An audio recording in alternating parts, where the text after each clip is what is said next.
ان کو بھی گھروں میں رہنا پسند نہیں ہوتا، جس گھر میں لڑائیاں ہوتی ہیں بچے بھی وہاں پر پیس نہیں پاتے۔ اللہ تعالیٰ نے کہا ہے نا کہ مکان اور بیوی اور یہ چیزیں اللہ تعالیٰ نے پیس کے لیے بنائی ہیں کہ تمہارا سکون ہے اس میں، تو ہم نے کیا کرنا ہے اپنے گھر والوں کے لیے سکون کا باعث بننا ہے، ایسا ماحول نہیں بنا کے رکھنا کہ جس میں لوگوں کو گھر آنے سے وحشت ہونے لگے، تو ضرور سے زیادہ گمان نہیں کرنا، بس سب چیز کو چھوڑ دیں اللہ کے اوپر۔ دوسری بات کیا کہا؟ تجسس نہ کرو۔ اچھا جی، اب تجسس کیسے ہو گیا؟ تجسس یہ کہ فکر پڑی کہ کیا ہے، کیا ان کے گھر میں کیا ہو رہا ہے یا کس طرح کیا جا رہا ہے۔ جیسے اگر میڈ آئی ہے تو فوراً پوچھا اچھا ان کی شادی ہوئی تھی تو کیسا چل رہا ہے ساس بہو کے بیچ میں؟ اب تجسس کرنا شروع کر دیا۔ آپس میں دو سہیلیاں ہیں تو ملتے ہی کہہ دیا اچھا وہ اس کا کیا بنا، وہ آج کل کیا کر رہی ہے تیسری کا۔ مطلب ہمیں کوئی تجسس کرنے کی ضرورت نہیں ہے، کون اپنی زندگی میں کیسے رہ رہا ہے، کیا کر رہا ہے، کیا کھا رہا ہے، کیا پی رہا ہے، just leave it alone، you don't have to ask، تیسرے بندے کی بات ہی نہیں کرنی۔ حدیث ہے کہ اے لوگوں کی جماعت جو اپنے زبان کے ساتھ ایمان لائے ہو اور ایمان ان کے دلوں میں داخل نہیں ہوا، یعنی کہ ایمان لائے ہو زبان سے لیکن دلوں میں نہیں ایمان داخل ہوا، تو کیا ہے کہ مسلمانوں کی غیبت مت کرو۔ یعنی اس کا مطلب یہ ہے کہ جو ہم غیبت کر رہے ہیں تو ہمارا ایمان ہمارے دلوں میں نہیں ہے۔ اور آگے حدیث آتی ہے اور ان کے چھپے عیبوں کے پیچھے مت پڑو، کیونکہ جو مسلمانوں کے عیبوں کا پیچھا کرے گا اللہ تعالیٰ اس کے عیبوں کا پیچھا کرے گا، اور جس کے عیبوں کا پیچھا اللہ کرے اسے اس کے گھر میں رسوا کر دے گا۔ یعنی کہ اللہ سبحانہ تعالیٰ تو آپ کو ہمارے گھروں میں بیٹھے ہوئے رسوا کر سکتے ہیں، اور ہمیں اس قسم کی ٹو لگانا، تجسس کرنا یہ سب منع ہے۔ اس کے علاوہ ایک اور حدیث میں آتا ہے کہ اگر تم لوگوں کے چھپے ہوئے عیبوں کے پیچھے پڑو گے تو خود کو برباد کر لو گے یا بگاڑ لو گے۔ صحیح ہے؟ تو اب ہم نے کیا کرنا ہے کہ ہم نے یہ غلط کام نہیں کرنا، ان سے بچنا ہے، کیونکہ اب دیکھیں ہم کسی کا عیب جب نکالتے ہیں نا تو وہ جو غلط کام ہوتا ہے نا وہ کھل کے سامنے آ جاتا ہے، تو اس سے ایک مطلب کسی کا غلط کام میں پردہ ڈالنا اس لیے امپورٹنٹ ہے۔ دیکھیں ہم بچے ہیں، خدا نہ خواستہ کسی سے کوئی غلطی ہو گئی، اب ہم اس کا پرچار ہر جگہ تو نہیں کریں گے، اپنے بچوں کا تو شاید لوگ کم کرتے ہیں، کسی اور کی غلطی اگر پتہ لگ جائے تو اس کا پرچار ضرور کرتے ہیں، ہر کسی کو بتاتے ہیں تمہیں پتہ یہ ہوا، تمہیں پتہ یہ ہوا، تو اس کے ایپ کھول کھول کے بتاتے ہیں۔ ہوتا کیا ہے جب گناہ کھل کے ہوتا ہے نا یا کوئی ایپ کھل کے ہوتا ہے تو اس سے کیا ہوتا ہے کہ شرم ختم ہو جاتی ہے۔ اگر کسی انسان نے کوئی بات چھپ کے کی ہے اس کا مطلب ہے کہ اس کو پتا ہے کہ یہ غلط ہے۔ جیسے کوئی بچے ہیں اگر وہ اسموکنگ کرتے ہیں یا کوئی ڈرگس کرتے ہیں، چھپ کے کرتے ہیں نا، اگر ڈرگس کرتے ہیں ان کو پتا ہوتا ہے پیرنٹس کو ہم نے نہ پتا چل جائے وہ ہم سے ناراض ہوں گے، اگر ہم ان کا وہ کھول کے ان کے سامنے ان کو سب کے سامنے بچوں کو گھر میں ہی اگر آپ لے لیں فادر کے آگے اور بہن بھائیوں کے آگے کھلا ہو کے کہنا شروع کر دیں گے اس نے یہ کیا، یہ پکڑا گیا، اس نے ڈرگس کی، بچے ڈھیٹ ہو جائیں گے کیونکہ آپ نے ان کو ان کا ایپ سامنے کھول دیا۔ اس سے بہتر ہے کہ آپ خاموشی سے ان سے ون ٹو ون بات کریں کہ مجھے یہ بات پتہ چلی ہے بیٹا، یہ بات تو غلط ہے، آپ کیسے اس بات میں پڑ گئے، کس طرح یہ ہو گیا، آپ کو پتہ ہے یہ تو اسلامکلی بھی غلط ہے، ہمارے حساب سے بھی غلط ہے، تو اس سے نکلو، کس نے آپ کو اس میں لگا دیا؟ تو آپ ان سے پولائٹلی اچھے طریقے سے بات کریں اور پرائیویٹلی بات کریں، سب کے آگے نا ان کا ایپ کھولیں چاہے اپنا بچہ بھی ہو، اور دوسروں کے بھی دوسروں کے ایبوں کو بھی اسی طرح لیں جیسے اپنے بچوں کے ایب ہوتے ہیں نا، تو وہ کسی کے ہم سامنے نہیں کرنا چاہتے، اپنا ایب ہم کسی کو نہیں دکھانا چاہتے، ہمارے گھر میں کیا تکلیف ہے ہم کسی سے نہیں شیئر کرنا چاہتے تو دوسرے کی بھی نہ کھولیں۔ حدیث میں آتا ہے، بخاری میں حدیث ہے کہ جو اپنے بھائی کی ضرورت پوری کرنے میں مصروف ہوگا اللہ اس کی ضرورت کرے گا، اور دعا رکھیں کہ اللہ تعالیٰ ہمارا پردہ بھی ڈھانپ کے رکھے، ٹھیک ہے نا؟ اور اس سے کیا ہوتا ہے کہ جو شرم ختم ہوتی ہے نا تو اس سے بڑی جو ہے نا چیزیں گناہ کی رستے کھل جاتے ہیں۔ یہ جو ہم میڈیا کے بارے میں کہتے ہیں کہ میڈیا میں ہر چیز کھول کے بیان کرتے ہیں یا سب لملی چیزیں کچھ کہہ جاتے ہیں، اس سے کیا ہوتا ہے گناہ کو آپ اڈاپشن میں آسانی ہوتی ہے۔ میڈیا میں جیسے اب کپڑے دکھائے جاتے ہیں وہ سارے اگر اسلامک ڈریسنگ سے ڈیفرنٹ ہیں تو دیکھ دیکھ دیکھ دیکھ دیکھ کے کیا ہوتا ہے اڈاپشن آ جاتی ہے، ہمیں لگتا ہے ایسے پہننے میں کوئی غلطی نہیں ہے۔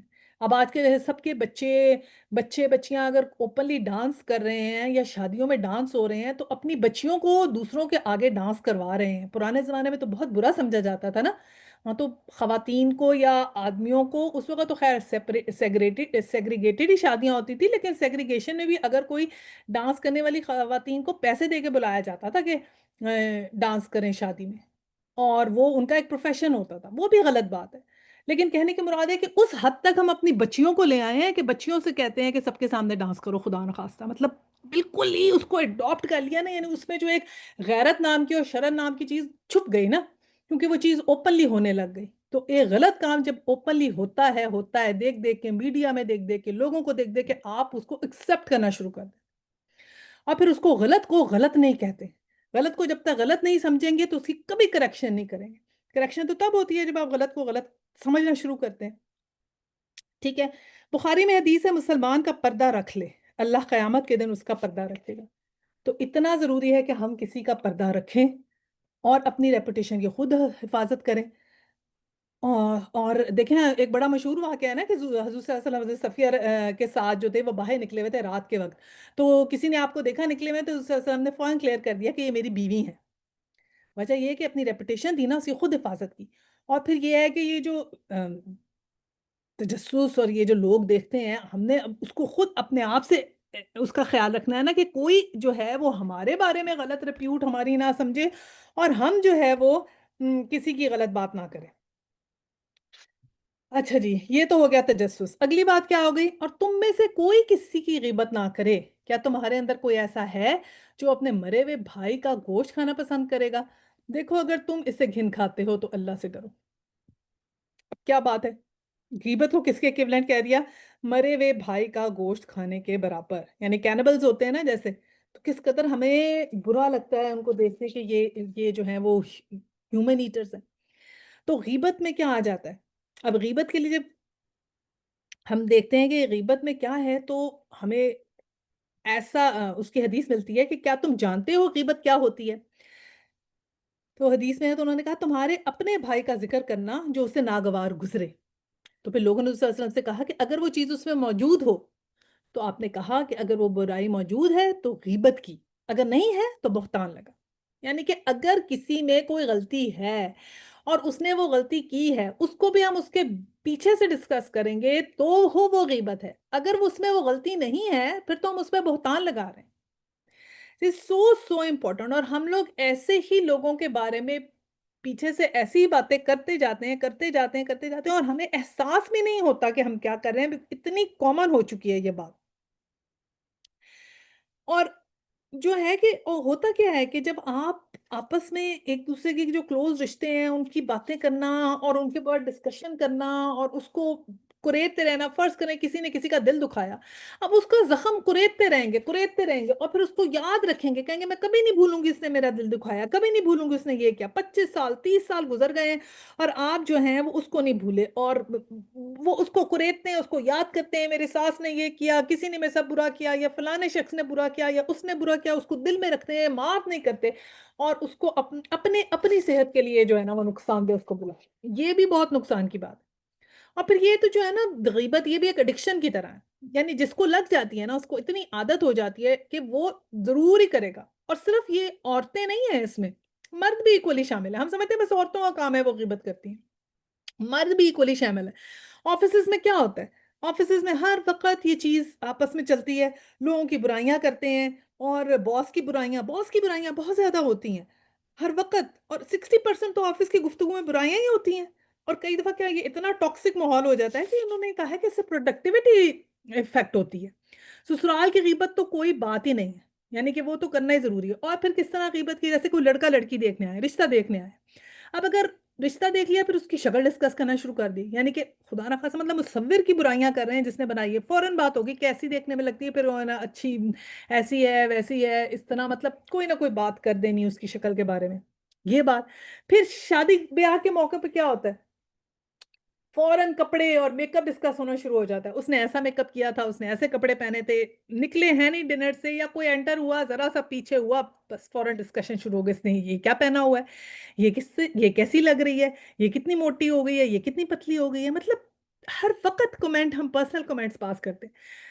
اچھا ٹیچرز کیا کرتی ہیں؟ ٹیچرز جو ہیں وہ سٹاف روم میں بیٹھ کے بچوں کی باتیں کرتی ہیں، اوف اللہ اس بچے نے تو مجھے ہیڈک دے دیا، I am so tired of that, I am so sick and tired, اتنا بدتمیز بچہ ہے، بات ہی ایسے شروع ہوگی اور یہ احساس ہی نہیں کہ ہم اس کی بیک بائٹنگ کر رہے ہیں۔ ڈاکٹرز کیا کرتے ہیں؟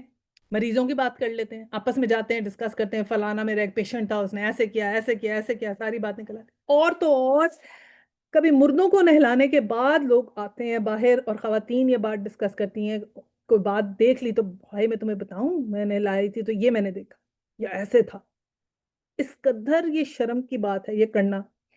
اور پھر ایک اور طریقہ ہوتا ہے، خیر خواہی میں لپیٹ کے غیبت ہوتی ہے.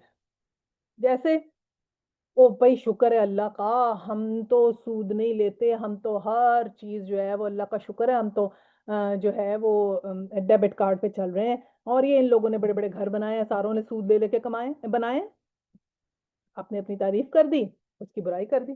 اور پھر یہ بات نہیں ہے کہ جو لوگ دین کے اوپر ہیں یا حجاب لیتے ہیں خواتین یا کچھ، وہ اس سے وہ ہیں پاک ہیں. یہ بھی نہیں ہے. جو خود حجاب لیتی ہیں وہ جب کسی کے آئیں گی شادی سے پھر کہیں گی اف اللہ ان کی بچی کو دیکھا تھا کیسے کپڑے پہنے ہوئے. اب مجھے تو اتنی شرم آ رہی تھی، اللہ تعالیٰ ان کو ہدایت دے بھائی. میں تو ان کے لیے اتنی ہدایت کی دعا کرتی ہوں، اتنی ہدایت کی دعا کرتی ہوں. میں ان کی شادی پہ گئی، ان کی بچیوں نے ایسے کپڑے پہنے، یعنی پہلے اچھی بن گئی کہ میں تو بہت ان کے لیے دعا کرتی ہوں، میں تو ان کو جانتی ہوں، ان کے لیے بڑی دعا کرتی ہوں، یا اللہ ان سب کو ہدایت دے. میں ان کی شادی پہ گئی، بچیوں نے پتہ نہیں کیسے کیسے کپڑے پہنے تھے. یہ ایسے کہہ دینا تو کوئی اس سے فارغ. یہ آپ نے اور ہم نے، یہ میں اتنی مثالیں اس لیے دے رہی ہوں کہ روز برہ ہم یہ غلطیاں کر رہے ہیں، اور آپ نے اور میں نے ٹھیک ہونا ہے. اچھا پھر ایسے بھی لوگ کہہ دیتے ہیں بھائی مجھے تو ان کی اتنی فکر ہے، میں تو ان کے لیے بڑی دعا کرتی ہوں، ان کی تو شراب ہی نہیں چھوٹتی. پتہ نہیں اتنے بیمار ہو جائیں گے. میں تو اسے کہتی ہوں دعا کرو، اس کو بتاؤ یہ کرو، یعنی خود ایسے کہہ کے دعا کرو یہ کر کے پھر یہ. یا پھر یہ کہہ دیا کہ ہائے خود تو تم اتنی سویٹ ہو، اتنی اچھی ہو، یہ تمہارے میاں کیسے ہیں کڑوے سے، ایسے کہہ دیا. یا پھر کہہ دیا او فلاں دلہن تو اتنی پیاری لگ رہی تھی، اچھی ہے تمہاری بہو، اس کی بہن کس پہ گئی ہے، ایسی بات کر دی. ٹھیک ہے.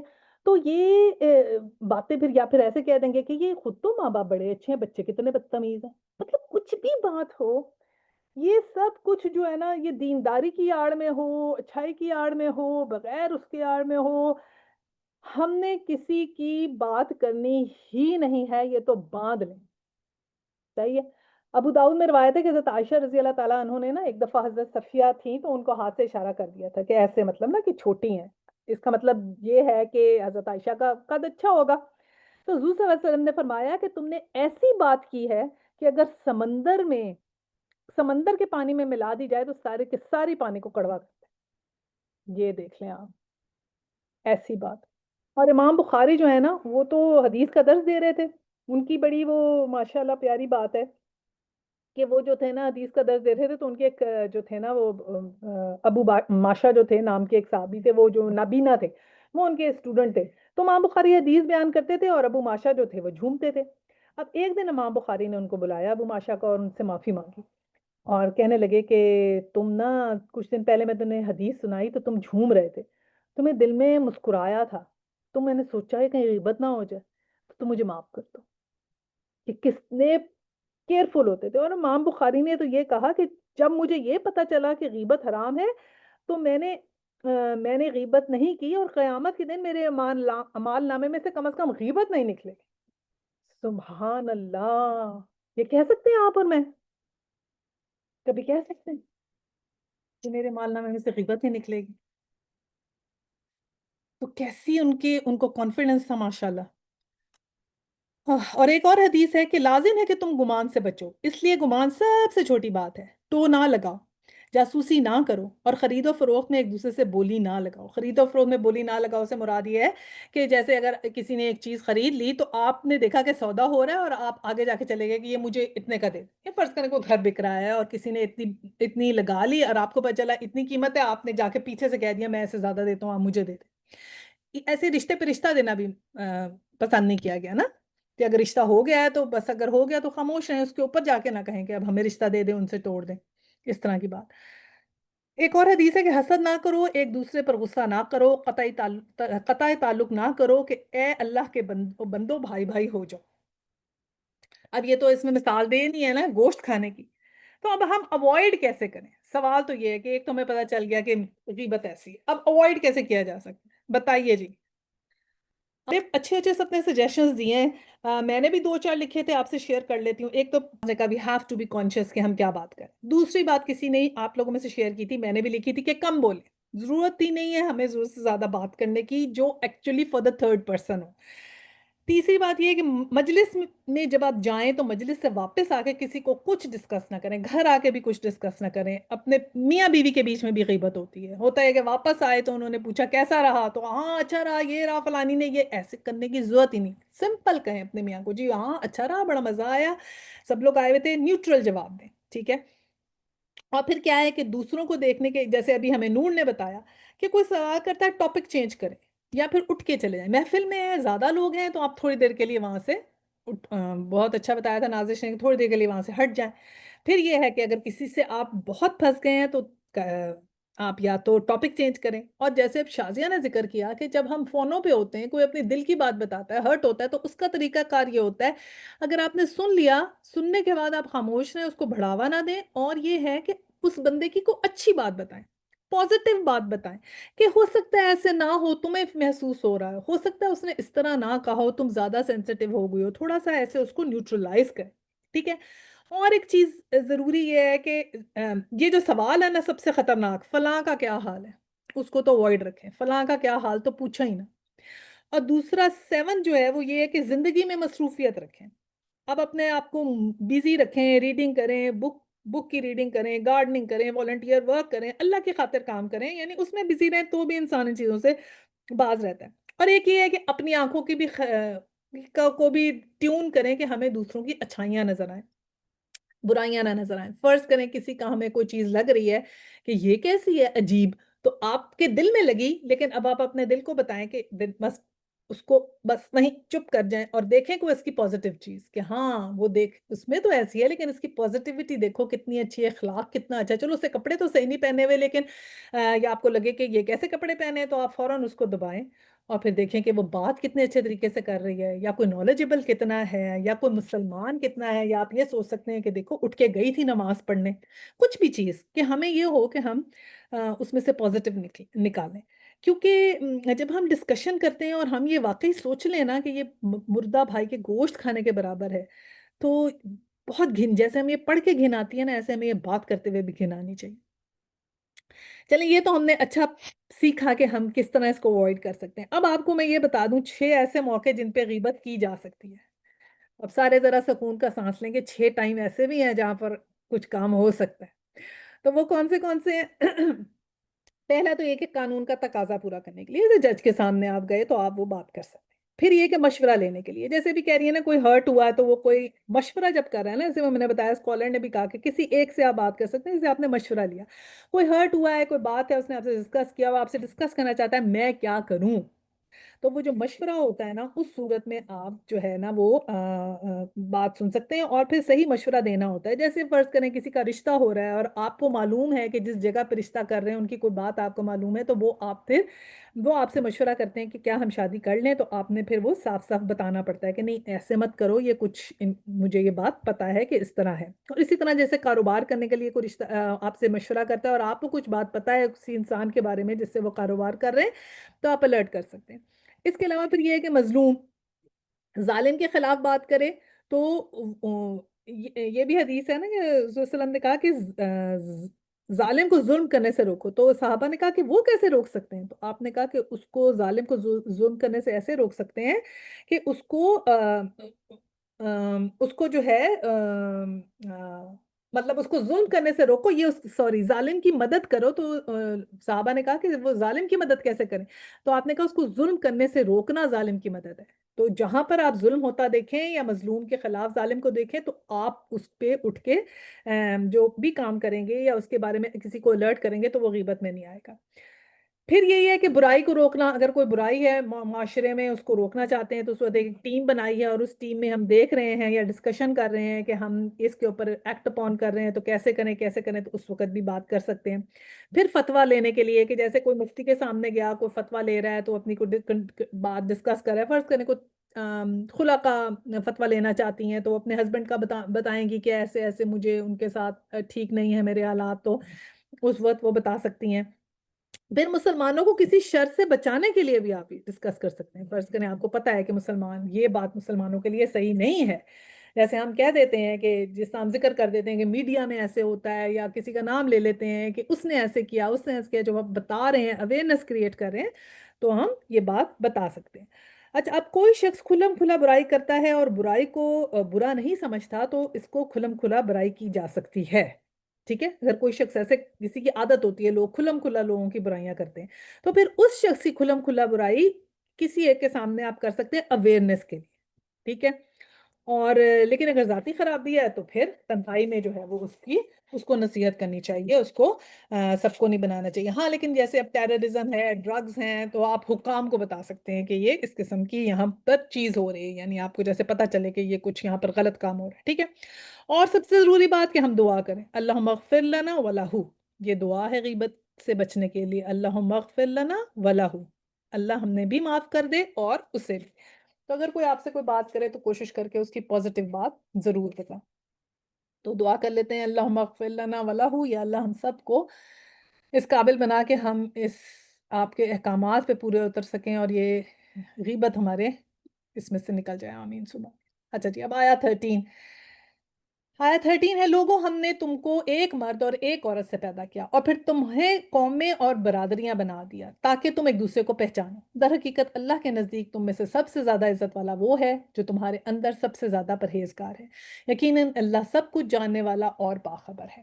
اب کیا ہمیں ایک نیکسٹ بات کیا بتائی گئی کہ ایک مرد اور ایک عورت سے پیدا کیا ہے، یعنی کہ تم لوگ سب حضرت آدم علیہ السلام کی اولاد ہو، ٹھیک ہے؟ سب کو اگر بیک ہم لے جائیں گے تو ایک ہی جگہ سب کا شجرہ نسب مل جائے گا حضرت آدم اور حضرت حوا سے۔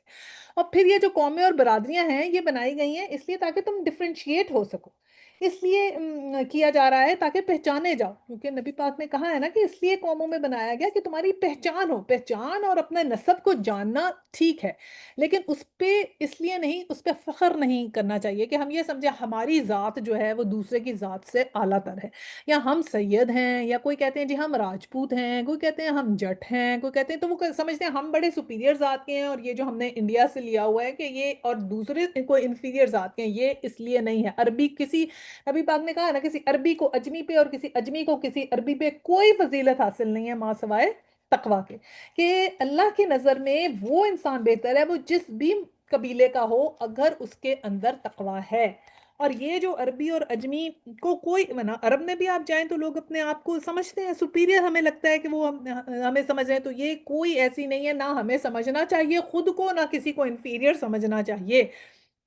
بس یہ سمجھیں کہ اللہ سبحانہ تعالیٰ نے ایک جیسے لوگ نہیں بنائے تاکہ ڈفرینشیٹ ہو سکیں، یعنی کہ یہ تو نہیں کیا کہ اللہ سبحانہ تعالیٰ کی قدرت اتنی زیادہ ہے، مصوری اتنی زیادہ ہے کہ ایک ہی طرح کے اگر انسان اللہ سبحانہ تعالیٰ ایک ہی طرح کے بنا دیتا اور ساری دنیا ایک ہی طرح کی دکھتی، جیسے اب ایک ہی جیسے فرض کریں کوئی ایک لے لیتے، جیسے ہم ساؤتھ ایشینز ہیں، جو ہمارا براؤن کلچر ہے، یہ براؤن ہی ہوتی پوری دنیا، کوئی وائٹ نہیں ہوتا، کوئی بلیک نہیں ہوتا، کوئی ایشین نہیں ہوتا، تو ایک ہی طرح کے لوگ ہوتے، لیکن اللہ تعالیٰ کی تو مصوری ہے نا، اللہ سبحانہ تعالیٰ نے ڈفرنٹ ڈفرنٹ لوگ بنائے، ڈفرنٹ ویدرز کے حساب سے بنائے، تو یہ ان کا صرف یہ ہے۔ ہاں، اپنے نسب کے بارے میں پتا ہونا چاہیے ہے، کوئی اگر آپ سے پوچھتا ہے کہ آپ کی کیا نسب ہے تو آپ بتا سکتے ہیں کہ جی ہم پنجابی ہیں، یا ہم اس نگر سے ہیں، یا ہماری یہ ذات ہے، تو وہ تو پتا ہونا چاہیے، تو لینیج کا پتا ہو، نسب کا پتا ہو، پتا ہونا چاہیے، لیکن صرف کس لیے کہ ایک دوسرے کو اس سے ہم پہچانیں۔ اور در حقیقت اللہ کے نزدیک سب سے زیادہ عزت والا کون ہے؟ جو سب سے زیادہ پرہیزگار ہے۔ تو یہی یہاں آ گئی کہ اللہ سبحانہ تعالیٰ سب جانتے ہیں، اللہ سبحانہ تعالیٰ سب پتہ ہے، ہم میں سے جن کے اعمال سب سے اچھے ہوں گے وہی سب سے زیادہ قیامت میں عزت والے ہوں گے۔ اب آیا 14 ہے، یہ بدوی کہتے ہیں کہ ہم ایمان لائے، ان سے کہو تم ایمان نہیں لائے بلکہ یوں کہو ہم مطیع ہو گئے ہیں، ایمان ابھی تمہارے دلوں میں داخل نہیں ہوا، اگر تم اللہ اور اس کے رسول کی فرما برداری اختیار کر لو تو وہ تمہارے اعمال کے اجر میں کوئی کمی نہ کرے گا، یقیناً اللہ بڑا درگزر کرنے والا اور رحیم ہے۔ اب یہ جو بدوی لوگ تھے نا، یہ کہتے تھے نا کہ ہم ایمان لے کر آئے، اب ایمان لے کر آنے میں ان کی مراد یہ تھی کہ وہ یہ کہتے تھے کہ ہم ٹھہریں کہ وہ ہم سوری آگے چلا گیا، آیا 40، اچھا، تو یہ بدوی کہتے تھے کہ ہم ایمان لے کر آئے اور جو تھے یہ اس لیے کیونکہ یہ کہتے تھے کہ ہم مطلب ایک سپیریورٹی اپنی شو کرتے تھے. جیسے نبی پاک صلی اللہ علیہ وسلم کو یہ کہتے تھے کہ جتنے اور لوگ ہیں وہ تو جب آپ پہ ایمان لے کر آئے تو وہ انہوں نے تو آپ کو بڑا تنگ کیا اور آپ کو بڑے بڑے اس کے اندر سے گزارا مشکلات میں سے. اور یہ کہتے تھے کہ ہم نے تو جو ہے سرنڈر کر دیا, ہم تو آپ کے اوپر ایمان لے کر آ گئے بغیر کسی اس کے کیونکہ فتح مکہ کے بعد یہ لوگ ایمان لائے تھے نا, تو انہوں نے کہا کہ ہم نے تو بالکل آپ سے اس طرح کی بات نہیں کی جیسے ان لوگوں نے کی ہے. تو مطلب آپ کو تنگ نہیں کیا, جیسے قریش نے آپ سے دشمنی نہیں کی تھی تو وہ ان کی مراد تھی, ہم نے ایسے کچھ نہیں کیا. تو اس لیے وہ یہ آپ کو کہتے تھے کہ ہم ایمان لے کر آئے, یعنی کہ تھوڑا سا آپ کو جتاتے تھے. تو اس کے اوپر کہا گیا کہ تم ابھی ایمان لائے ہو, بس اتنا ہی ہے, کیونکہ ابھی ایمان لائے ہو, تم جو نا اسلام لے کر آئے ہو تو ایمان نہیں لے کر آئے. کہ تم کہتے ہو نا ہم ایمان لے کر آئے ہیں, لیکن ان سے کہو کہ تم ایمان نہیں لائے, ابھی تم ایمان نہیں لائے, صرف کیا ہوئے ہو, متی ہوئے ہو, یعنی کہ تم نے ابھی صرف یس بولا ہے کہ ہاں ٹھیک ہے ہم اسلام میں داخل ہو گئے, ابھی بس صرف تم نے اقرار ہی کیا ہے, ابھی ایمان تمہارے دلوں میں نہیں داخل ہوا. باقاعدہ ہے ایمان ابھی تمہارے دلوں میں داخل نہیں ہوا, کیونکہ اگر دلوں میں داخل ہوتا ہے تو پھر کیا ہوتا ہے, پھر کیا چیز ہوتی ہے, پھر سب سے پہلے اللہ کی اور رسول کی فرما برداری آتی ہے. سب سے پہلے یس بولتے ہیں, سب سے پہلے جو مشکل لگتے ہیں حالات ان کو بھی یس بولتے ہیں, سب سے پہلے تمام احکامات جو مشکل لگتے ہیں وہ بھی انسان کرتا ہے. انسان کیسے آہستہ آہستہ آہستہ مومن کے درجے پہ کیسے جائے گا, جب وہ جہاد کرے گا اور ہجرت کرے گا, جب وہ ہر چیز کو اطاعت بنا لے گا, جب وہ سرنڈر کر لے گا, پورے کا پورا سبمیشن کر لے گا. جیسے ابھی ہم نے بولا تھا نا یہ جو بدو قبائل تھے کہ ان کا زیرو لیول ہے, کہ اگر ان زیرو لیول سے یہ نیچے گزرے تو پھر یہ نفاق اور کفر پہ چلے جائیں گے, اور زیرو لیول سے اوپر گئے, اطاعت کو عادت بنا لی, اطاعت کی, تو پھر کیا ہو گیا, انکوشچنیبل اوبیڈینس کرنی ہے, تو پھر مومن کا جو ہے وہ درجہ ان کو ملے گا. اور یہی بات اگلی آیات 15 میں بھی ہے کہ انما المؤمنون الذین آمنوا باللہ ورسولہ, کہ حقیقت میں تو مومن وہ ہیں جو اللہ اور رسول پر ایمان لائے, پھر انہوں نے کوئی شک نہ کیا اور اپنی جانوں اور مالوں سے اللہ کی راہ میں جہاد کیا, وہی سچے لوگ ہیں. تو مومن کی ڈیفینیشن ہی وہاں سے شروع ہوتی ہے جب وہ جہاد کرتا ہے. کن چیزوں سے, جان سے اور مال سے, دو چیزوں سے جہاد کرنا ضروری ہے, مال سے بھی جہاد, جان سے بھی جہاد. یعنی کہ دیکھیں جو اسلام جو ہے نا اس کا بڑا جو ہے نا ڈائنامک کانسیپٹ ہے, یہ کوئی سٹیٹک کانسیپٹ نہیں ہے.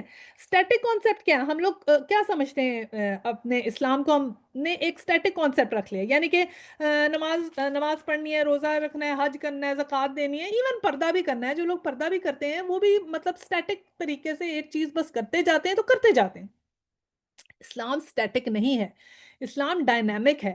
ایمان جو ہوتا ہے نا, ایمان وہ گھٹتا اور بڑھتا ہے. آپ نے خود بھی دیکھا ہوگا, ایکسپیرینس کیا ہوگا کہ رمضان میں بہت ہمارا ایمان بڑھ جاتا ہے, بہت دل کرتا ہے نیکیاں کرنے کو, بہت اس میں لگتا ہے, پھر جیسے جیسے ہم آگے جاتے جاتے ہیں کم ہوتے جاتے ہیں. عمرہ حج کرنے جاتے ہیں, وہاں بہت ایمان بڑھ جاتا ہے, واپس آگے بھی کتنی دیر تک ہمارا ایمان زیادہ رہتا ہے, ہم اچھے ہمارا دل لگتا ہے, قرآن میں دل لگتا ہے, نماز میں دل لگتا ہے, پھر آہستہ آہستہ کیا ہوتا ہے, ہم پلوٹ ہونے لگ جاتے ہیں, پھر ہم دور ہونے لگ جاتے ہیں. تو یہ ایمان جو ہے وہ نیچے ہو جاتا ہے, پھر یہ گھٹتا اور بڑھتا ہے. یہ اس میں ہلچل ہے, یہ اس کے اندر جو ہے نا یہ کانسٹنٹ سٹرگل ہے. یہ نہیں ہے کہ آج میرا ایمان بہت زیادہ ہے تو زندگی بھر رہے گا, نہیں, کوئی نہیں دعویٰ کر سکتا, نہ میں نہ آپ, کوئی نہیں دعویٰ کر سکتا کہ اس کا ایمان ہمیشہ ایسا رہے گا. تبھی تو دعا کرتے ہیں کہ ہمارا آخری وقت ہمارا ایمان کی حالت میں ہو, کیونکہ یہ ایک کانسٹنٹ سٹرگل ہے. کیونکہ نماز روزہ حج زکوٰۃ تو ہماری عادت بن جاتی ہے نا, ایون فار دیٹ میٹر پردہ لینا بھی عادت بن جاتی ہے. جو لوگ کر رہے ہیں پردہ, دوپٹہ لے رہے ہیں, پردہ کر رہے ہیں, حجاب کر رہے ہیں, وہ بھی ان کی عادت بن جاتی ہے, عادت بن گئی بس کر رہے ہیں. لیکن ایمان میں وہ ہے کہ نہیں ہے یہ نہیں پتا. یہ تو کانسٹنٹ سٹرگل ہے, صراط المستقیم پہ چلنا ایک کانسٹنٹ سٹرگل ہے, اور اس کے لیے تو ہمیں ایفرٹ کرنی پڑے گی. جب تک ایفرٹ کریں گے ایک ایک سیڑھی آگے کرنی پڑے گی. کہتے ہیں نا اقبال, محبت مجھے ان جوانوں سے ہے ستاروں پہ جو ڈالتے ہیں کمند, کہ اوپر جانا ہے, ہم نے اوپر کی طرف جانا ہے, ایم ہائر کرنا ہے. یعنی کہ ایک چیز میں نے کر لی, اب میں نے یہ چھوڑ, جیسے میں اگر اب قرآن پڑھتی ہوں, یعنی قرآن کلاس اٹینڈ کرتی ہوں, تو اب میں نے چھوڑنی نہیں ہے. اب اور کتنے سال تک میں قرآن کلاس, ٹھیک ہے میں اٹینڈ کرتی ہوں, ہفتے میں 2 دفعہ قرآن کلاس میں آتی ہوں, اب میں اور کیا بہتر کر سکتی ہوں. اچھا میں نے قرآن کلاس میں یہ سیکھا, میں نے اس پہ عمل کرنا ہے, چلو میں نے یہ کرنا ہے. اب آپ اپنا ٹارگٹ بنائیں, اچھا میں چلو اتنا سا کر لیتی ہوں, چلو میں اپنا ریوائز کرتی ہوں, چلو میں اس میں بہتر کر لیتی ہوں, چلو میں قرآن یاد کر لیتی ہوں, چلو میں کوئی تفسیر کر لیتی ہوں, تھوڑا میں تجوید پڑھ لیتی ہوں, اینی تھنگ. جو بھی اپنے لیے ایم کریں، but aim higher, aim higher, اوپر سے اوپر، کیونکہ اللہ تعالیٰ نے کہا ہے کہ مومن کون ہے؟ جو اللہ اور رسول پر ایمان لاتے ہیں اور پھر جہاد کرتے ہیں، جانوں سے بھی اور مالوں سے بھی، تو مال بھی خرچ کریں اور جان بھی خرچ کریں۔ اور آیا 16 ہے، اے نبی صلی اللہ علیہ وسلم ان مدیان ایمان سے کہو، کیا تم اللہ کو اپنے دین کی اطلاع دے رہے ہو، حالانکہ اللہ زمین اور آسمان کی ہر چیز کو جانتا ہے اور وہ ہر شے کا علم رکھتا ہے۔ تو یہ اللہ سبحانہ تعالیٰ نے بڑا خوبصورت کہا کہ یہ جو بدو جو تھے، یہ کہتے ہیں نا ہم بغیر لڑائی کے مان لے آئے، اور مکہ والوں نے اتنی لڑائی کی، تو وہ کہہ رہے ہیں، اللہ سبحانہ تعالیٰ کہہ رہے ہیں کہ تم ہمیں اطلاع دے رہے ہو، ہمیں تو ہر بات پتہ ہے، ہم تو ہر چیز کو جانتے ہیں، تم یہ اپنے دین کی، یہ جو اپنے ایمان اور دین کی اطلاع ہمیں دے رہے ہو، یا ہمیں مجھ پہ یہ جتا رہے ہو؟ تو یہ تو اللہ تعالیٰ کو تو سب پتہ ہے۔ دیکھیں دو طرح کا ہوتا ہے نا اسلام، ایک تو قانونی اسلام ہوتا ہے اور ایک اصل اسلام ہوتا ہے۔ قانونی اسلام کیا ہے کہ آپ نے سرنڈر کر دیا ٹو دا لیگل رائٹس، جب آپ نے کلمہ پڑھ لیا تو اب آپ لیگلی مسلمان ہیں۔ لیگلی مسلمان ہونے کا مطلب یہ ہے کہ آپ کو مسلمانوں کو قبرستان ملے گا، آپ کو مسلمانوں کے حساب سے جائیداد کی ڈسٹریبیوشن ہوگی، آپ کو مسلمان کہا جائے گا، اور آپ کے لیگل رائٹس ہیں کہ آپ کی شادی مسلمانوں کی طرح ہوگی، اور یہ سب چیزیں جو جیسے ایک سٹیزن کی ہوتی ہیں نا، گرین کارڈ مل گیا یا سٹیزن شپ مل گئی، تو جو چیزیں اس کے رائٹس ہوتے ہیں وہ رائٹس تو آپ کو ملیں گے بینگ اے مسلم۔ یہ ہوتا ہے قانونی اسلام۔ پھر ایک ہوتا ہے اصل اسلام۔ اصل اسلام کون ہوتا ہے؟ اصل اسلام وہ ہوتا ہے جب آپ ٹرولی سبمٹ کرتے ہیں اپنے آپ کو اللہ کے لیے، جب آپ، اللہ تعالیٰ نے کہا میں زمین آسمان کی ہر چیز کو جانتا ہوں اور ہر شے کا علم رکھتا ہوں، تو جو جو ایفرٹ میں نے کی اللہ کے رستے میں، اللہ سبحانہ تعالیٰ نے کہا ضائع نہیں جانے والی۔ جو جتنا آیا چل کے میری طرف ایک قدم بڑھ کر آیا، تو اللہ سبحانہ تعالیٰ نے ایک قدم آپ اکاؤنٹ کر لینا ہے۔ اللہ تعالیٰ تو کہتے ہیں میری طرف ایک قدم آؤ میں 10 قدم آؤں گا، میری طرف چل کر آؤ میں دوڑ کر آؤں گا۔ تو جو بھی میں اور آپ ایفرٹ کریں گے وہ کبھی کبھی ضائع نہیں جائے گی، اور اللہ سبحانہ تعالیٰ سب دیکھ رہے ہیں کہ ہم مسلمان سے مومن ہونے میں کیا ایفرٹس لگا رہے ہیں، اور کون کتنی ایفرٹ لگا رہا ہے، کون اپنی جانیں اور مالیں قربان کر رہا ہے، کون اپنا وقت لگا رہا ہے اللہ کے دین کے لیے۔ دیکھیں تھکتے تو سارے ہیں اس دنیا میں، ٹھیک ہے، تھکاوٹ تو رات کو سب کو ہوتی ہے، لیکن کس نے اللہ کی راہ میں تھکاوٹ کی اور کس نے بغیر اللہ کی راہ میں تھکاوٹ کی؟ ٹھیک ہے نا، کوئی وہ بھی ہے جو چلا گیا کانسرٹ دیکھنے، اور کوئی وہ بھی ہے جو چلا گیا اللہ کے دین کی بات کرنے، کسی محفل میں اللہ کی چلا گیا، اس نے وہاں پر جا کے گھر واپس آیا، اور ایک کانسرٹ سے ہو کے واپس آیا۔ تو اللہ تعالیٰ کو تو ہر چیز کا علم ہے، جس نے جو رستہ اللہ کے لیے جتنا کر لیا، جتنے قدم اٹھا لیے، وہ تو نوٹ ہو جائیں گے۔ تو قانونی اسلام کی بجائے ہم اب یہ بھی قانونی، تو ہم سب الحمدللہ ہیں مسلمان، اب ہم مومن بننے کی طرف جو ہمارا رستہ ہے نا، اس کی طرف اللہ سبحانہ تعالیٰ اب ہمیں لے جائے، آمین۔ پھر آیا 17 ہے، یہ لوگ تم پر احسان جتلاتے ہیں کہ انہوں نے اسلام قبول کر لیا ہے، ان سے کہو اپنے اسلام کا احسان مجھ پر نہ رکھو، بلکہ اللہ تم پر اپنا احسان رکھتا ہے کہ اس نے تمہیں ایمان کی ہدایت دی، اگر تم واقعی اپنے دعوے میں سچے ہو۔ تو کیا بولا کہ یہ لوگ تم پر یہ احسان جتا رہے ہیں کہ یہ کہہ رہے ہیں کہ ہاں ہم لے آئے ہم لے آئے اسلام، آپ کہہ رہے تھے نا نبی پاک کو کہ ہم تو لے آئے ہیں، آپ کے اوپر ایمان لے آئے ہیں۔ تو کہا گیا کہ اللہ تعالیٰ جانتا ہے کہ تم کیا لے کر آئے ہو اور کیا نہیں لے کر آئے، تو یہ احسان مجھ پہ نہ جتاؤ کہ یہ تم نے کیا کیا اور کیا نہیں کیا۔ تو اس لیے کیونکہ اللہ سبحانہ تعالیٰ کو تو ہر چیز پتا ہے کہ کون کتنے پانی میں ہے اور کتنے پانی میں نہیں ہے۔ اور پھر آگے لاسٹ ہے آیا 18، اللہ زمین اور آسمان کی ہر پوشیدہ چیز کا علم رکھتا ہے، اور جو کچھ تم کرتے ہو وہ سب اس کی نگاہ میں ہے۔ ٹھیک ہے، تو کیا کہا کہ جو بھی جہاں کھڑا ہے وہاں سے بس آگے بڑھنے کی کوشش کرے، کیونکہ اللہ تعالیٰ کو ہر چیز کا علم ہے، ٹھیک ہے، اب اور ہر چیز کو اللہ تعالیٰ جانتے ہیں، تو ہمیں کیا کرنا ہے؟ اللہ تعالیٰ کو شکر ادا کرنا ہے اور کہنا ہے کہ یا اللہ ہمارا ایمان، ہمارا دل جو ہے وہ اس میں محبت ڈال دے اپنے اطاعت کی اور قرآن کی۔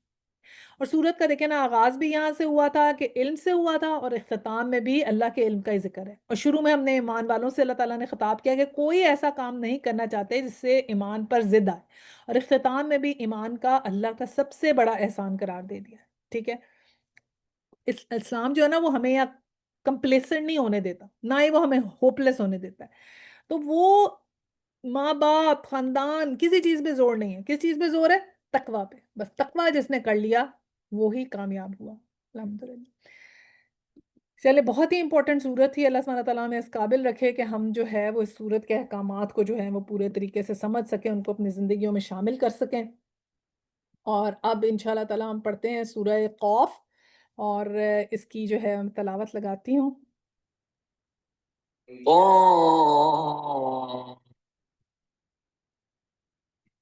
والقرآن المجيد بل عجبوا أن جاءهم منذر منهم فقال الكافرون هذا شيء عجيب۔ چلیں جی، سورہ قوف جو ہے اس کا جو سینٹرل تھیم ہے وہ ہی ایمان بالآخرہ ہے، کہ آخرت پر ایمان، اور اس کا جو زمانہ نزول ہے وہ شروع کا یا درمیان کا جو ہے نا وہ مکی دور ہے۔ سٹائل اس کا جو ہے وہ ریمائنڈر کے طور پہ ہے، اور جو سب ٹاپکس اس میں ڈسکس ہوئے ہیں وہ یہی ہیں کہ مشرکین کے اعتراضات اس میں آئیں گے، کہ ان کی تاریخ، ہلاکت اور آخرت کی جو سزا ہے اس کے بارے میں آئے گا، آخرت کے بارے میں اس میں دلائل آئیں گے، اور اس کے اعتراضات کے جو بھی باطنی محرکات ہیں نا وہ کھولے گئے ہیں، یعنی کہ جو بھی ان کے موٹیوز تھے نا ان کو کرٹیسزم کیا گیا، ان کو ایکسپوز کیا گیا ہے۔ اور پھر اس میں ہمیں دل کی مختلف اقسام کے بارے میں بھی پتہ چلے گا۔ اس کے علاوہ تذکیر بالقرآن کی تلقین ہے، یعنی کہ سٹریس یہ ہے کہ قرآن سے لوگوں کو ریمائنڈ کرایا جائے اگین اینڈ اگین، کہ کیسے reminder through Quran again and again. تو یہ بھی ہم سیکھیں گے، قرآن سے ہمیں بار بار ریمائنڈر لینا بھی اس کا بھی حکم ہے، تو ہمیں قرآن کانسٹنٹلی پڑھنا بھی چاہیے اور اس سے اپنے ریمائنڈرز بھی لینے چاہیے۔ اچھا، اس کی سگنیفیکنس کیا ہے کہ آپ صلی اللہ علیہ وسلم جو تھے نا اس کو عیدین کی نمازوں میں سورۃ القمر کے ساتھ پڑھتے تھے، سورہ قاف پہلی رکعت میں پڑھتے تھے اور سورہ قمر جو تھی وہ دوسری رکعت میں۔ ام حشام بنت حارثہ فرماتی ہیں کہ میں نے سورہ قاف رسول صلی اللہ علیہ وسلم کی زبان مبارک سے سن کر یاد کی، اور آپ صلی اللہ علیہ وسلم ہر جمعے کو منبر پر خطبہ دیتے ہوئے اسے پڑھا کرتے تھے، اور یہ مسلم کی حدیث جو ہے نا 873، اس میں بھی یہ ہمیں اس کا وہ ملتا ہے، دلیل ملتی ہے۔ اور اس کے علاوہ پھر یہ کہا کہ جابر بن سمرہ کہتے ہیں کہ رسول صلی اللہ علیہ وسلم فجر کی نماز میں سورہ قاف پڑھا کرتے تھے، اور اس کے باوجود یا اس کے بعد نماز ہلکی ہوا کرتی تھی، یعنی کہ شروع میں جو تھی فجر کی نماز ذرا لمبی ہوتی ہے تو وہ جو تھی آپ فجر میں پڑھتے تھے، اور بعد میں ہلکی، یعنی کہ زور وغیرہ میں اتنی لمبی قرات نہیں ہوتی۔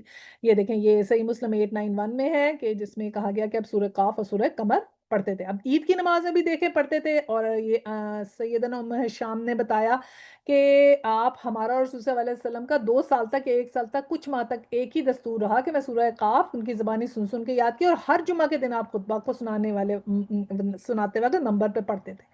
تو یہ بھی ہے کہ آپ جمعہ والے دن بھی پڑھی، آپ نے عید پہ بھی پڑھی، اور آپ نے فجر کے نماز پہ بھی پڑھی۔ تو اتنی امپورٹنٹ ہے سورہ قاف کہ ہمیں چاہیے کہ ہم اس کو ضرور یاد کر لیں اگر کر سکیں، کیونکہ نبی پاک صلی اللہ علیہ وسلم نے کتنی دفعہ اس کا ذکر کیا ہے نا۔ تو قوف دیکھیں حروف مقطعات ہے، اور قرآن کی جو ہے وہ قسم کھائی گئی ہے، اور قرآن جو ہے وہ قرآن مجید کی، اور مجید تو ہم نے دیکھا نا کہ اللہ تعالیٰ کی خصوصیت ہے، تو جیسا اللہ سبحانہ تعالیٰ کی خصوصیت ہے المجید، اسی طرح کا یہ قرآن بھی مجید ہے۔ اور مجید کا مطلب کیا ہوتا ہے؟ شان والا، عزت والا، اس میں کوئی شک نہ ہو۔ اور انہوں آیا 2 میں وہی بات کی کہ یہ تو اتنا شان والا عظیم الشان قرآن ہے، اس میں کوئی شک نہیں ہے، اور یہ لوگ کیا کہہ رہے ہیں؟ بلکہ ان لوگوں کو تعجب اس بات پر ہوا کہ خبردار کرنے والا خود انہی میں سے ان کے پاس آ گیا۔ پھر منکرین کہنے لگے یہ تو عجیب بات ہے۔ اب کہا کہ تمہیں اعتراض کیا ہے کہ یہ ان کے اندر سے یہ آ گیا، تو ہمارے اندر سے ایک ہمیں نبی پیدا ہو گیا، تو یہ عجیب بات ہے، یہ تو اللہ کا قرآن ہے، تو اللہ کا شان والا قرآن ہے، تو تم اس پہ اعتراض کر رہے ہو جو اتنی شان والی چیز ہے۔ اور پھر کیا بولا؟ دوسرا ایک اعتراض تو یہ انہوں نے کیا کہ یہ ہمارے بیچ میں سے کیسے آ گیا، اور دوسرا اعتراض کیا کیا آیا 3 میں ہے، کیا جب ہم مر جائیں گے اور خاک ہو جائیں گے تو دوبارہ اٹھائے جائیں گے؟ یہ واپسی تو عقل سے بعید ہے، کہ کہتے تھے کہ جب ہم مر جائیں گے تو پھر دوبارہ کیسے زندہ ہوں گے؟ تو یہ تو ہماری سمجھ میں نہیں آتا، ایسے کیسے ہوگا؟ تو یہ انہوں نے اعتراض کرنے لگ گئے کہ یہ کیسے ہوگا؟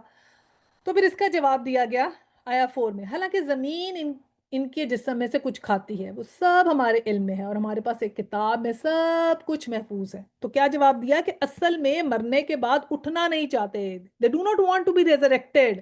حقیقت یہ ہے کہ جو بات بری لگ رہی ہے نا وہ یہ ہے کہ ہمارا رزلٹ نکلے گا، ہمارے پوچھے جائیں گے. دیکھیں نا جو ایسا اسٹوڈنٹ ہوتا ہے نا سب پیپر گندا کیا ہوتا ہے تو اس کو رزلٹ والے دن بڑا ڈر لگتا ہے, اس کو دل کرتا ہے رزلٹ نکلے ہی نا. اور جو اچھا اسٹوڈنٹ ہوتا ہے جس نے بہت محنت کر کے امتحان دیے ہوتے ہیں وہ تو بس انتظار کر رہا ہوتا ہے کس دن رزلٹ نکلے گا, پھر میرے نمبر پتہ چلیں گے. تو اصل میں چور دلوں میں تھا, چاہتے نہیں تھے کہ ان کی اکاؤنٹیبلٹی ہو. وہ اس چیز کو یقین ہی نہیں کرنا چاہتے تھے, تو کیا کرنے لگے, ڈیفائی کرنے لگے, ڈینائی کر دیا, انکار کر دیا, نہیں نہیں ہوگا ہی نہیں. تو ایک تو یہ بات ہے, اور اللہ سبحانہ تعالیٰ نے کہا ہمارے پاس ہر چیز کا علم ہے. تم تو اب کی بات کر رہے ہو, تم تو مستقبل کی بات کر رہے ہو نا, کہ مستقبل میں حیران ہو رہے ہو کہ کیسے ہم اٹھیں گے, ہم پیدا ہوں گے, کیسے ہو سکتا ہے دوبارہ. اللہ سبحانہ تعالیٰ نے کہا یہ تو اٹ از آلریڈی ڈن, سب کچھ آلریڈی محفوظ ہے, سب کچھ لکھا جا چکا ہے, everything is being recorded, سب کچھ وہاں پر ہے, تم کس بات پہ ہو رہے ہو. اور پھر کیا بلا آیا 5 میں کہا بلکہ ان لوگوں نے تو جس وقت حق ان کے پاس آیا اسی وقت اسے صاف جھٹلا دیا تھا, اسی وجہ سے اب بھی الجھن میں پڑے ہیں. تو اللہ سبحانہ تعالیٰ نے پھر ایک ان کا نکالا سائیکولوجیکل انالیسس, یہ کیا کہ حق کو انہوں نے چھوڑ ہی دیا, جیسے ان کے پاس آیا انہوں نے انکار کر دیا, تو تبھی یہ الجھن میں ہوتا یہی ہے نا. دیکھیں اگر ہمارے ماں باپ ہیں, ہم اگر شک کریں کہ میری امی ہے, تو پھر اگر میں اسی چیز پہ سوچنے لگ جاؤں ہاں میری امی نہیں ہے, پھر اس کے بعد میں ہاں دیکھا مجھ سے اچھا سلوک نہیں کرتی, ہاں دیکھا میں ان کو اتنی عزیز نہیں ہوں, ہاں دیکھا وہ دوسری بہنوں اور بھائیوں کے ساتھ زیادہ اچھا سلوک کرتی ہیں, میرے سے تو محبت ہی نہیں کرتی, تو بس وہ ایک شک کا بیج کسی نے ڈالا, آپ اپنی اماں کے خلاف کرنا شروع کر دیں گے, ہاں ہاں آپ کو وہ صحیح لگنے لگ جائے گا, تو یہ کرنے لگ جائے. یہ انسان کا ذہن جو ہے نا خرافات. ہم تو کبھی مطلب وائی وڈ ہم کیوں شک کریں گے میری امی میری ہی امی ہے, رائٹ. تو یہ جب اس طرح کرتے ہیں نا کہ ہاں ٹھیک ہے یہ کوئی بات ان کے دل میں آتی ہے, تو پھر جب یہ حق کو جھٹلاتے ہیں نا, جو حق بات کو جھٹلاتے ہیں, تو پھر الجھن ہوتی ہے. جیسے اگر میں یہ بات سوچنے لگ جاؤں خدا نہ خواستہ کہ میری امی ہے, تو پھر میں الجھن میں رہوں گی, سارا وقت تکلیف میں رہوں گی, مشکل میں رہوں گی, اٹس سو ڈیفیکلٹ. ہر وقت میں دیکھتی رہوں ہاں میرے سے پارشلٹی ہو رہی ہے, یہ ہو رہا ہے وہ ہو رہا ہے. لیکن جب میں کہتی ہوں ہاں میری امی ہیں, میں ٹروتھ پہ بلیو کرتی ہوں, تو پھر مجھے کوئی ایسی چیز نہیں لگتی. تو انہوں نے کیا کیا ہے, شروع میں ہی حق کو جھٹلا دیا, اور ابھی یہ الجھن میں پڑے ہوئے, کیونکہ حق کو جھٹلانے سے بھی انسان الجھن میں پڑتا ہے. پھر اللہ سبحانہ تعالیٰ نے ٹاپک چینج کر دیا. جیسے چھوٹے بچے ہوتے ہیں نا, جب بہت رو رہے ہوتے ہیں تو کہتے ہیں چلو جاؤ باہر کا چکر لگوا کر آؤ, ذرا بہل جائیں گے, اور بچے واقعی بہل جاتے ہیں. اسی طرح اللہ سبحانہ تعالیٰ نے ٹاپک چینج کیا کہ اچھا یہ اتنے پریشان ہو رہے ہیں نا, یہ ہم زندہ ہوں گے نہیں ہوں گے, کیا ہوگا, چلو آؤ ان کو تھوڑی سی باہر کی سیر کرا کے لائیں. اب باہر کی سیر کیا کرائی, آیا 6. اچھا تو کیا انہوں نے کبھی اپنے اوپر آسمان کی طرف نہیں دیکھا, کس طرح ہم نے اسے بنایا اور راستہ کیا, اور اس میں کوئی رکھنا نہیں ہے, اور زمین کو ہم نے بچھایا اور اسے پہاڑ جما دیے, اور اس کے اندر ہر طرح کی خوش منظر نباتات اگا دیں. یہ ساری چیزیں آنکھیں کھولنے والی اور سبق دینے والی ہیں ہر اس بندے کے لیے جو حق کی طرف رجوع کرنے والا ہو. اور آسمان سے ہم نے برکت والا پانی نازل کیا, پھر اس سے باغ اور فصل کے غلے اور بلند و بالا کھجور کے درخت پیدا کیے, جن پر پھلوں سے لدے ہوئے خوشے تہ بتہ لگتے ہیں. یہ انتظام ہے بندوں کے رزق دینے کا. اس پانی سے ہم ایک مردہ زمین کو زندگی بخشتے ہیں, مرے ہوئے انسانوں کا زمین سے نکلنا بھی اسی طرح ہی ہوگا. اب کیا جواب دیا کہ آؤ چلو سیر کر آئیں. سیر کیا کرائی کہ آؤ دیکھو, تم نے دیکھا نہیں ہے کیسا آسمان ہم نے بنایا ہے, کس قدر خوبصورت, کیا تم دیکھتے نہیں ہو کہ کس قسم کا ہم نے یہ تمہارے لیے آسمان سجایا ہے. طرح طرح کے آسمان ہوتے ہیں, رات کا آسمان اور طرح کا ہے, زمین دن کا آسمان اور طرح کا ہے, شفق کے وقت کا اور طرح کا آسمان ہوتا ہے. تو وہ اللہ سبحانہ تعالیٰ کا غور نہیں کیا تم نے. اور اس کے بعد کیا ان کے نظر میں کہا کہ تم نے دیکھا نہیں اس میں کوئی گیپ نہیں ہے, یعنی رکھنا نہیں ہے, یعنی کہ اللہ کے قانون کوئی نہیں ٹوٹتے, کچھ بھی نہیں ٹوٹتا, ایسے یونیورسل کانسٹنٹ کی طرح چلتے ہیں. کبھی سنا ہے کہ آج سورج نہیں نکلا, آج تو سورج کی روشنی نہیں آئے گی, آج تو سورج نکلا ہی نہیں, سالہ سال سے نکلتا آ رہا ہے. اور پھر کیا کہا کہ تم نے ساری چیزیں دیکھی ہیں, تم نے جو ہم نے تمہارے لیے بارش کا پانی بنایا ہے, کیسا پانی ہے برکت والا. بلکہ بارش کے پانی میں تو کہتے ہیں جب مل جائے تو ضرور اپنے اوپر بھی استعمال کر لینا چاہیے, کیونکہ اس میں وہ ساری نائٹروجن ابزارب ہوتی ہے نا. اسی طرح لون میں جب بارش کا پانی لگتا ہے تو نکھرتا ہی اور طرح کا ہے, خود ہم جتنا مرضی پانی دیتے رہیں. اسی طرح درخت اللہ تعالیٰ نے دکھائے کہ یہ دیکھو کیسے بنائے ہیں. اور پھر اللہ تعالیٰ نے کہا کہ یہ میں جو پانی دیتا ہوں ایک مردہ زمین کو زندگی بخشتا ہے. زمین میں کیا ہے, کچھ بھی نہیں ہے, مٹی کو دیکھ رہے ہیں بے ذائقہ ہوتی ہے، اوپر سے پانی آ رہا ہے، اس کا بھی کوئی فلیور نہیں ہے، لیکن پھل کیسے فلیور والے نکل آتے ہیں، کھجوریں نکل رہی ہیں، کیا کیا نکل رہا ہے، ڈفرنٹ ڈفرنٹ کلرز نکل رہے ہیں، پھول کیسے ڈفرنٹ کلرز کے نکل رہے ہیں، پھل کیسے ذائقہ دار نکل رہے ہیں، کس طرح ہم اس چیزوں میں سے ایک ایسی چیز کریٹ کرتے ہیں جو تمہارے رزق کا بندوبست کرتے ہیں، تو تم یہ سب چیزیں دیکھ کے اپنے خدا کو نہیں پہچانتے؟ اللہ سبحانہ تعالیٰ نے کہا دیکھتے نہیں ہیں، پہچانتے نہیں، پرابلم کیا ہے، تم حق کو کیوں نہیں پہچان رہے، خدا کو کیوں نہیں پہچان رہے، تمہیں ہماری قدرت نہیں نظر آتی، یہ آسمان، زمین، بارش، درخت، ہوائیں، یہ سب نظر نہیں آتے؟ تو اللہ سبحانہ تعالیٰ نے کہا جیسے ہم یہ سب پیدا کر رہے ہیں، ایسے ہی مرے ہوئے انسانوں کا زمین سے نکلنا بھی ہوگا، کہ اسی طرح تم بھی زمین سے نکالے جاؤ گے۔ تو ان کو یہ اللہ سبحانہ تعالیٰ نے حقیقت بتائی، اور اس کے بعد پھر آگے اللہ سبحانہ تعالیٰ نے اور قوموں کا بھی ذکر کیا ہے، وہ میرے خیال ہے نیکسٹ ٹائم ہم لوگ پڑھیں گے، بس یہیں پہ روکتے ہیں۔ وآخر الدعوانا ان الحمد للہ رب العالمین، سبحانک اللہم و بحمدک، نشہد ان لا الہ الا انت، نستغفرک و نتوب الیہ۔ السلام علیکم ورحمۃ اللہ وبرکاتہ۔ وعلیکم السلام۔